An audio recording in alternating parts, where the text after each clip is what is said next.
তোমাদের গল্প পাঠক এই চ্যানেলে আপনারা আজ শুনবেন নারায়ণ গঙ্গোপাধ্যায়ের লেখা টেনিদার গল্প বনভোজনের ব্যাপার।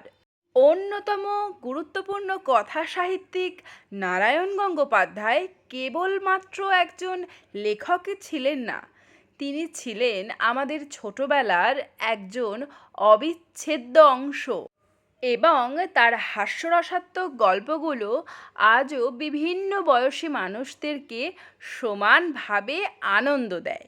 তার প্রকৃত নাম ছিল তারকনাথ গঙ্গোপাধ্যায়, তবে তিনি নারায়ণ গঙ্গোপাধ্যায় নামেই পাঠকদের কাছে বেশি জনপ্রিয় এবং সমাদৃত। পেশাগতভাবে তিনি ছিলেন একজন অধ্যাপক বাংলা বিভাগের, পাশাপাশি সাহিত্যকর্মে অবদানের জন্য তিনি আনন্দ পুরস্কার সহ আরও অনেক সম্মান এবং সম্মাননা অর্জন করেন। আজকে বনভোজনের ব্যাপার এই গল্পটি আমরা নিয়েছি টেনিদা সমগ্র এই বইটি থেকে। গল্পে পেলা এবং হাবুল সেনের চরিত্রে আমি হৈমন্তী বন্দ্যোপাধ্যায়, টেনিদা এবং ক্যাবলার ভূমিকায় প্রীতম পাঠক, এছাড়াও ভন্টা এবং ভন্টার মায়ের চরিত্রে যথাক্রমে প্রীতম পাঠক এবং হৈমন্তী বন্দ্যোপাধ্যায়। পোস্টার ডিজাইনে আমি হৈমন্তী বন্দ্যোপাধ্যায়। শুরু হচ্ছে আজকের গল্প বনভোজনের ব্যাপার। হাবুল সেন বলে যাচ্ছিল, পোলাও, ডিমের ডালনা, রুই মাছের কালিয়া, মাংসের কোরমা। উস উস শব্দে নোলার জল টানলো টেনিদা। বলে যা, থামলি কেন? মুরগ মুসল্লাম, বিরিয়ানি, পোলাও, মশলাদার ধোসে, চাউ চাউ, স্বামী কাবাব। এবার আমাকে কিছু বলতে হয়, আমি জুড়ে দিলাম আলু ভাজা, শুক্তো, বাটি চচ্চড়ি, কুমড়োর ছোকা। টেনিদা আর বলতে দিল না, গাঁ গাঁ করে চেঁচিয়ে উঠল। থাম পেলা, থাম বলছি। শুক্তো, বাটি চচ্চড়ি, তার থেকে বল না হিঞ্চে সেদ্ধ, গাঁদাল আর শিঙি মাছের ঝোল। পালা জ্বরে ভুগিস আর বাসক পাতার রস খাস, এর চাইতে বেশি বুদ্ধি আর কি হবে তোর? দিব্যি এসে এসে মোগলাইখানার কথা হচ্ছিল, তার মধ্যে ধাঁ করে নিয়ে চলে এলো বাটি চচ্চড়ি আর বিউলির ডাল। ধ্যাত তোর। ক্যাবলা বললে, পশ্চিমে কুঁদরু তরকারি দিয়ে ঠেকুয়া খায়, বেশ লাগে। বেশ লাগে? টেনিদা তিড়িং করে লাফিয়ে উঠল। কাঁচা লঙ্কা আর ছোলার ছাতু আরো ভালো লাগে না? তবে তাই খাকে যায়, তোদের মতো উল্লুকের সঙ্গে পিকনিকে আলোচনা করাও ঝকমারি। হাবুল সেন বললে, আহা হা, চইতা যাইতাছ কেন? পোলা পানে কয়। পোলা পান? এই গাড়লগুলোকে জলপান করলে তবে রাগ যায়, তাও কি খাওয়া যাবে এগুলোকে? নিম নিছিলের থেকে অখাদ্য। এই রইল তোদের পিকনিক, আমি চললাম। তোরা ছোলার ছাতু আর কাঁচা লঙ্কার পিন্ডি গেলগে, আমি ওসবের মধ্যে নেই। সত্যিই চলে যায় দেখছি, আর দলপতি চলে যাওয়া মানেই আমরা একেবারে অনাথ। আমি টেনিদার হাত চেপে ধরলাম। আহা বসো না, একটা প্ল্যান ট্যান হোক, ঠাট্টাও বোঝো না। টেনিদা গজগজ করতে লাগলো। ঠাট্টা? কুমড়োর ছোকা আর কুঁদরু তরকারি নিয়ে ওসব বিচ্ছিরি ঠাট্টা আমার না ভালো লাগে না। না না, ওসব কথার কথা। হাবুল সেন ঢাকাই ভাষাতে বোঝাতে লাগলো, মোগলাই খানা না হইলে আর পিকনিক হইল কি? তবে লিস্টটা কর। টেনিদা নড়ে চড়ে বসলো। প্রথমে যে লিস্টটা হলো তা এই রকম: বিরিয়ানি, পোলাও, কোরমা, কোপ্তা কাবাব 2 রকম, মাছের চপ, মাঝখানে রসিকের মতো বাধা দিলে ক্যাবলা। তাহলে বাবুর্চি চাই, একটা চাকর, একটা মোটর লরি, 200 টাকা। দেখ ক্যাবলা। টেনিদা ঘুষি বাগাতে চাইল। আমি বললাম, চটলে কি হবে, 4 জনে মিলে চাঁদা উঠেছে 10 টাকা 6 আনা। টেনিদা নাক চুলকে বললে, তাহলে একটু কম সম করেই খাওয়া যাক। ট্যাঁকখালির জমিদার তো সব তোদের নিয়ে কি ভদ্রলোকে পিকনিক করে? আমি বলতে যাচ্ছিলাম, তুমি তো দিয়েছো 6 আনা, বাকি 10 টাকা তো গেছে আমাদের 3 জনের পকেট থেকেই। কিন্তু বললেই গাঁটটা, আর সে গাঁটটা ঠাট্টার জিনিস নয়, জুৎসই লাগলে স্রেফ গালপাটটা উড়ে যাবে। রফা করতে করতে শেষ পর্যন্ত লিস্টটা যা দাঁড়ালো তা এই: খিচুড়ি, পেলা রাজহাঁসের ডিম আনিবে বলিয়াছে, আলু ভাজা, ক্যাবলা ভাজিবে, পোনা মাছের কালিয়া, পেলা রাঁধিবে, আমের আচার, হাবুল দিদিমার ঘর হইতে হাত সাফাই করিবে, রসগোল্লা লেডিকেনি, ধারে ম্যানেজ করিতে হইবে। লিস্টটি শুনে আমি হাঁড়ি মুখ করে বললাম, ওর সঙ্গে আরও একটা আইটেম যোগ করে দে হাবুল, টেনিদা খাবে। পেলার মগজে শুধু গোবর নেই, ছটাকখানে ঘিলুও আছে দেখছি। বলেই টেনিদা আদর করে আমার পিঠ চাপড়ে দিলে। গেছি গেছি বলে লাফিয়ে উঠলাম আমি। আমরা পটলডাঙ্গার ছেলে, কিছুতেই ঘাবড়াই না। চাটুজ্যেদের রোয়াকে বসে রোজ দুবেলা আমরা গন্ডায় গন্ডায় হাতি গন্ডার সাবার করে থাকি। তাই বেশ ডাঁটের মাথায় বলেছিলাম, দূর দূর, হাঁসের ডিম খায় ভদ্র লোক, খেতে হলে রাজহাঁসের ডিম, রীতিমতো রাজকীয় খাওয়া। কিন্তু কোথায় পাওয়া যাবে শুনি? খুব যে জালিয়াতি করছিস, তুই ডিম পারবি? টেনিদা জানতে চেয়েছিল। আমি পারতে যাব কোন দুঃখে, কি দায় আমার? আমি মুখ বেজার করে বলেছিলাম, হাঁসে পারবে। তাহলে সেই হাঁসের কাছ থেকে ডিম তোকেই আনতে হবে, আর যদি না আনিস তাহলে... তাহলে কি হবে বলবার দরকার ছিল না, কিন্তু কি গেরো বলল দেখি। কাল রবিবার ভোরের গাড়িতেই আমরা বেরোবো পিকনিকে। আজকের মধ্যেই রাজহাঁসের ডিম জোগাড় করতে না পারলে তো গেছি। পাড়ায় ভন্টাদের বাড়ি রাজহাঁস আছে গোটা কয়েক, ডিম টিমও তারা পারে নিশ্চয়ই। আমি ভন্টাকেই পাকড়ালাম, কিন্তু কি খলিফা ছেলে ভন্টা! 2 আনার পাঁঠার ঘুগনি আর ডজন খানেক ফুলুরি সাবড়ে তবে মুখ খুলল। আর ডিম দিতে পারি, তবে নিজের হাতে বার করে নিতে হবে বাক্স থেকে। তুই দে না ভাই এনে, একটা আইসক্রিম খাওয়াবো। ভন্টা ঠোঁট বেঁকিয়ে বেঁকিয়ে বলল, নিজের বা পোলাও মাংস সাটাবে না, আমার বেলা আইসক্রিম, ও তো চলবে না। ইচ্ছা হয় নিজে বের করে নাও, আমি বাবা ময়লা ঘাটতে পারবো না। কি করি, রাজি হতে হলো। ভন্টা বললে, দুপুরবেলা আসিস, বাবা মেজদা অফিসে যাওয়ার পরে মা তখন ভোঁস ভোঁস করে ঘুমোয়, সেই সময় ডিম বার করে দেবো। গেলাম দুপুরে। উঠোনের একপাশে কাঠের বাক্স, তার ভেতরে সার সার খুপড়ি, গোটা 2 হাঁস ভেতরে বসে ডিমে তা দিচ্ছে। ভন্টা বললে, যা নিয়ে আয়। কিন্তু কাছে যেতেই পিতিকিচ্ছিরি ভাবে হাঁসফাঁস করে উঠলো হাঁস দুটো। ফোঁস ফোঁস করছে যে গো! ভন্টা উৎসাহ দিলে, ডিম নিতে এসেছিস, একটু আপত্তি করবে না? তোর কোনো ভয় নেই পেলা, দে হাত ঢুকিয়ে দে, দে না। হাত ঢুকিয়ে দেব? কিন্তু কি বিচ্ছিরি ময়লা ময়লা, আর কি বদখত গন্ধ, একেবারে নাড়ি উল্টে আসে। তার উপর যেরকম ঠোঁট ফাঁক করে ভয় দেখাচ্ছে। ভন্টা বললে, চেয়ারা পেলা, লেগে যা লেগে যা। যা থাকে কপালে বলে যেই হাত ঢুকিয়েছি সঙ্গে সঙ্গে ওরে বাপরে, কটাং করে হাঁসটা হাতে কামড়ে ধরলো। সে যে কি কামড়, হাই মাই করে চেঁচিয়ে উঠলাম আমি। কি হয়েছে রে ভন্টা, নিচে এত গোলমাল কিসের? ভন্টার মার গলার আওয়াজ পাওয়া গেল। আমি আর নেই, হ্যাঁচকা টানে হাঁসের ঠোঁট থেকে হাত ছাড়িয়ে নিয়ে চোঁ চোঁ করে দৌড় লাগালাম। দরদর করে রক্ত পড়ছে তখন হাত থেকে। রাজহাঁস এমন রাজকীয় কামড় বসাতে পারে কে জানতো, কিন্তু কি ফেরেববাজ ভন্টাটা জেনে শুনে ব্রাহ্মণের রক্তপাত ঘটালো। আচ্ছা, পিকনিকটা চুকে যাক, দেখে নেব তারপর ওই পাঁঠার ঘুগনি আর ফুলুরির শোধ তুলে ছাড়বো। কি আর করা যায়, গাঁটের পয়সা দিয়ে মাদ্রাজি ডিমই কিনতে হলো গোটা কয়েক। পরদিন সকালে শ্যামবাজার স্টেশনে পৌঁছে দেখি টেনিদা, ক্যাবলা আর হাবুল এর মধ্যেই মার্টিনের রেলগাড়িতে চেপে বসে আছে, সঙ্গে এক রাশ হাঁড়ি কলসি, চালের পুঁটলি, তেলের ভাঁড়।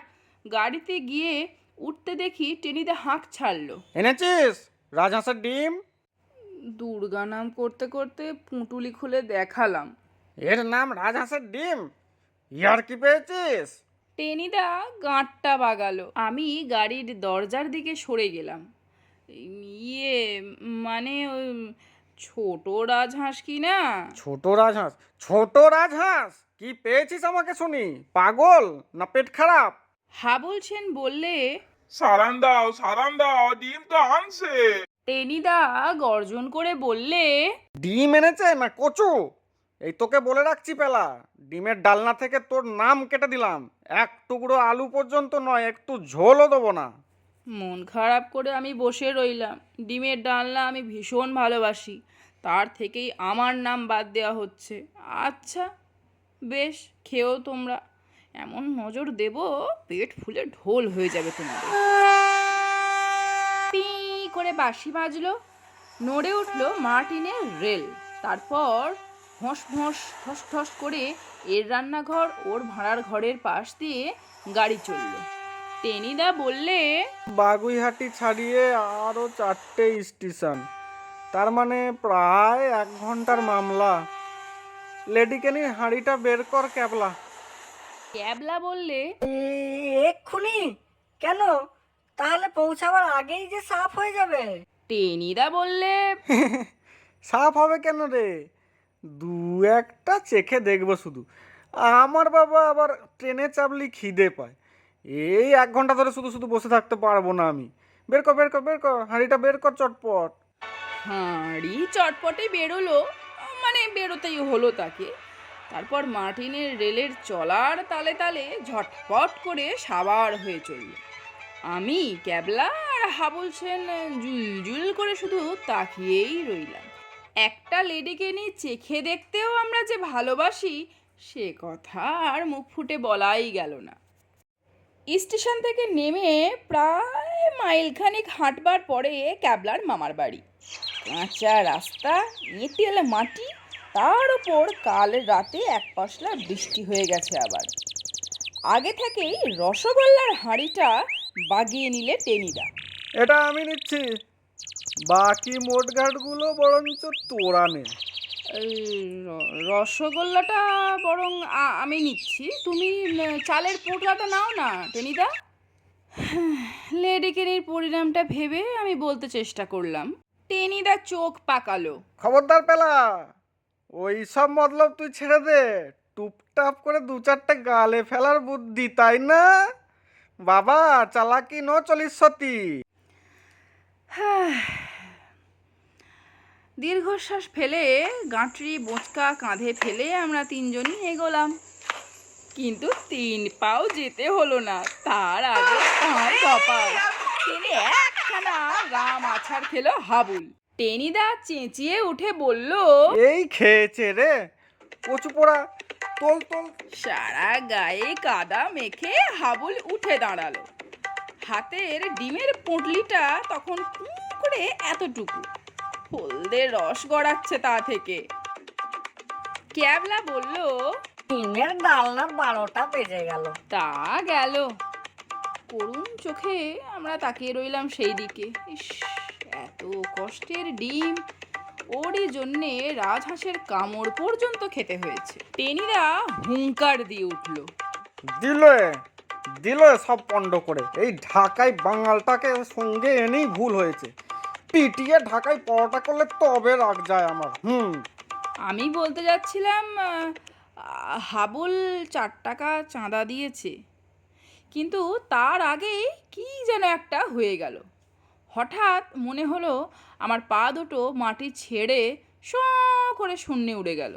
আর তারপরেই কাদা থেকে যখন উঠে দাঁড়ালাম, তখন আমার মাথা মুখ বেয়ে আচারের তেল গড়াচ্ছে।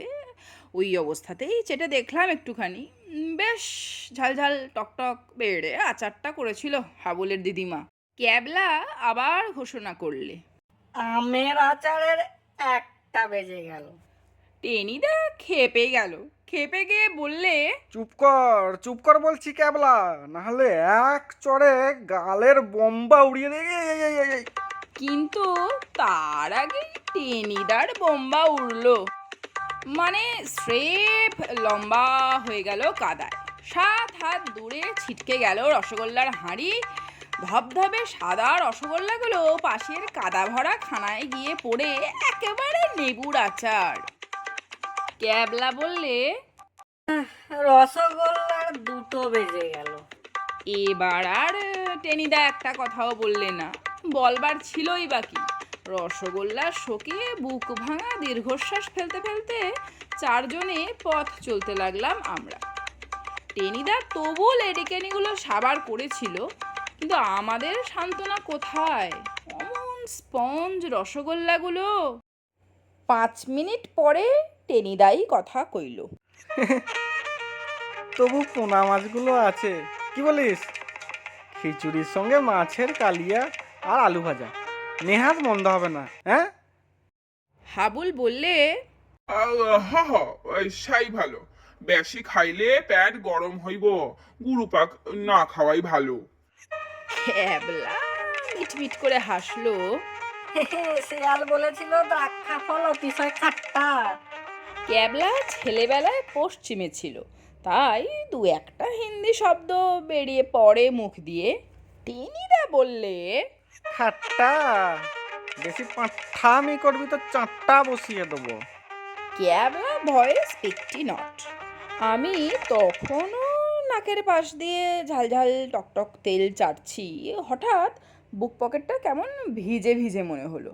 হাত দিয়ে দেখি বেশ বড় সড়ো এক টুকরো আমের আচার তার ভেতরে কায়েমি হয়ে আছে। জয়গুরু!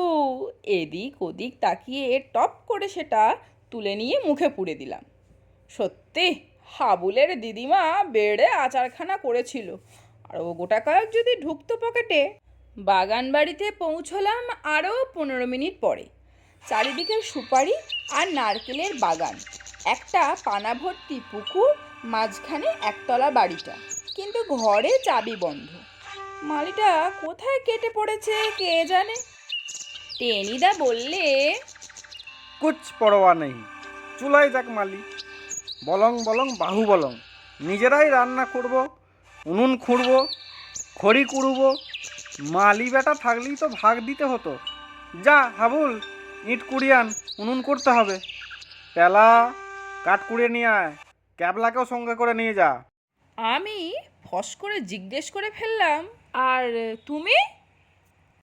একটা নারকেল গাছে হেলান দিয়ে টেনিদা হাই তুলল। আমি আমি এগুলো সব পাহারা দিচ্ছি। সব চাইতে কঠিন কাজটাই নিলাম আমি। শেয়াল কুকুর এলে তাড়াতে হবে তো। যা যা যা, তোরা হাতে হাতে বাকি সব কাজগুলো চটপট সেরে আয়। হ্যাঁ, কঠিন কাজই বটে। স্কুলের পরীক্ষায় গার্ডদেরও অমনই কঠিন কাজ করতে হয়। ত্রৈরাশিকের অঙ্ক কষতে গিয়ে যখন ঘোড়া ঘোড়া ঘাস ঘাস নিয়ে আমাদের দম আটকাবার জো, তখন গার্ড মোহিনীবাবুকে টেবিলে পা তুলে দিয়ে ফুরর শব্দে নাক ডাকতে দেখেছি। টেনিদা বললে, যা যা, সব দাঁত বার করে দাঁড়িয়ে আছিস কেন? ঝাঁ করে রান্নাটা করে ফেল দেখি, বড্ড খিদে পেয়েছে বুঝলি। তা পেয়েছে বই কি, পুরো এক হাঁড়ি লেডিকেনি এখনো গজগজ করছে পেটের ভেতর। আমাদের বড়তেই শুধু অষ্টরম্ভা। পেঁচার মতো মুখ করে আমরা কাঠ কড়ি সব কুড়িয়ে আনলাম। টেনিদা লিস্টি বার করে বললে, মাছের কালিয়া পেলা রাঁধবে। আমাকে দিয়ে শুরু। আমি মাথা চুলকে বললাম, এই খিচুড়ি টিচুড়িগুলো আগে হয়ে যাক না, তবে তো। না না, খিচুড়ি লাস্ট আইটেম, গরম গরম খেতে হবে না? কালিয়া সকলের আগে। নে নে পেলা, লেগে যা। ক্যাবলার মা মাছ কেটে নুনটুন মাখিয়ে দিয়েছিলেন, তাই রক্ষে কড়াইতে তেল চাপিয়ে আমি মাছ ঢেলে দিলাম তাতে। এ কি কাণ্ড! মাছ দেবার সঙ্গে সঙ্গেই কড়াই ভর্তি ফেনা। তারপরেই আর কথা নেই, অতগুলো মাছ তালগোল পাকিয়ে গেল একসঙ্গে। মাছের কালিয়া নয়, হালুয়া। ক্যাবলা আদালতের পেয়াদার মতো ঘোষণা করলো। মাছের কালিয়ার 3টে বেজে গেল। টেনিদা তড়াক করে লাফিয়ে উঠল। তবে রে স্টুপিড, কাঁচা তেলে মাছ দিয়ে তুই কালিয়া রাঁধছিস? এবার তোর পালা জোরের পিলেরই একদিন কি আমারই একদিন, দাঁড়া। এ তো আর মার্টিনের রেল নয়, সোজা মাঠের রাস্তা।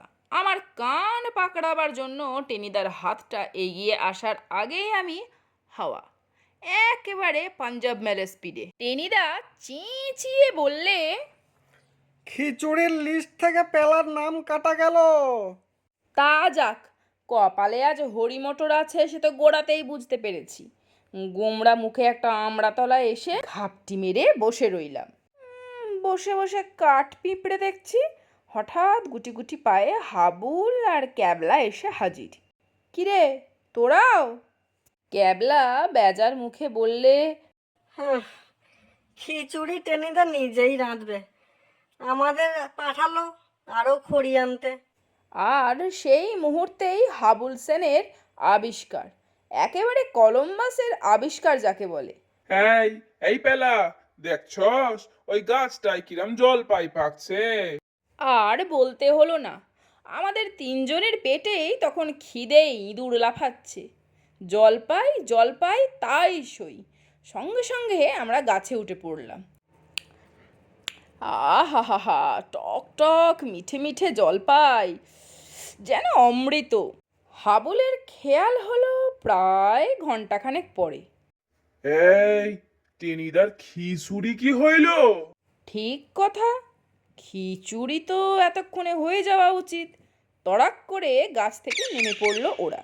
হাতের কাছে পাতা টাতা যা পেলে তাই নিয়েই ছুটলো ঊর্ধ্বশ্বাসে। আমিও গেলাম পেছন পেছন, আশায় আশায়।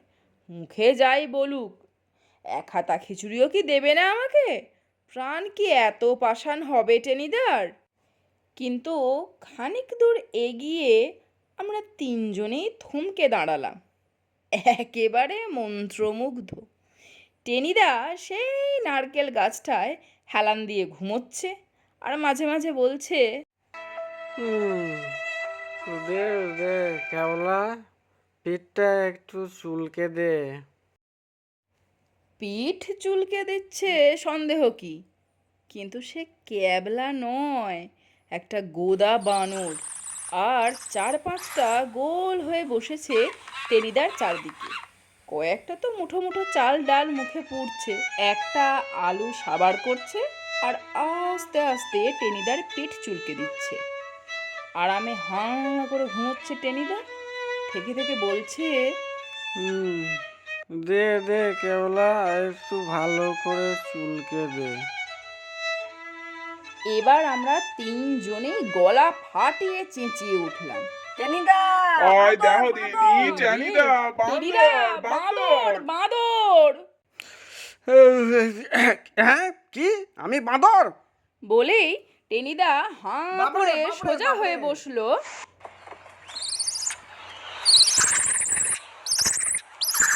চোখের পলকে বানরগুলো কাঁঠাল গাছের মাথায়, চাল ডাল আলুর পুঁটলিও সেই সঙ্গে আমাদের দেখিয়ে দেখিয়ে তড়িবড় করে খেতে লাগলো। সেই সঙ্গে কি বিচ্ছিরি ভেঙচি! ওই ভেঙচি দেখেই না লঙ্কার রাক্ষসগুলো ভয় পেয়ে যুদ্ধে হেরে গিয়েছিল। পুকুরের ঘাটলায় চারজনে আমরা পাশাপাশি চুপ করে বসে রইলাম, যেন শোক সভা। খানিক পরেই ক্যাবলায় স্তব্ধতা ভাঙল। বনভোজনের 4টে বাজলো। টেনিদা একটা দীর্ঘশ্বাস ফেলে বলল, হ্যাঁ, তা বাজলো বটে, কিন্তু কি করা যায় বলতো পেলা? সেই লেডিকেনিগুলো তো কখন হজম হয়ে গেছে রে, পেট যে চুই চুই করছে খিদে।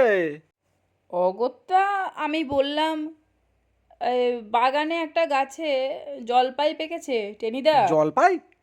ইউরেকা! বনে ফল ভোজন, সেটাই তো আসল বনভোজন। চল চল চল, শিগগিরই চল। লাফিয়ে উঠে টেনিদা বাগানের দিকে ছুটল। এই ছিল আমাদের আজকের নিবেদন। আমাদের আজকের গল্প আপনাদের কেমন লাগলো আমাদের অবশ্যই জানাবেন। আর সবাই খুব ভালো থাকবেন।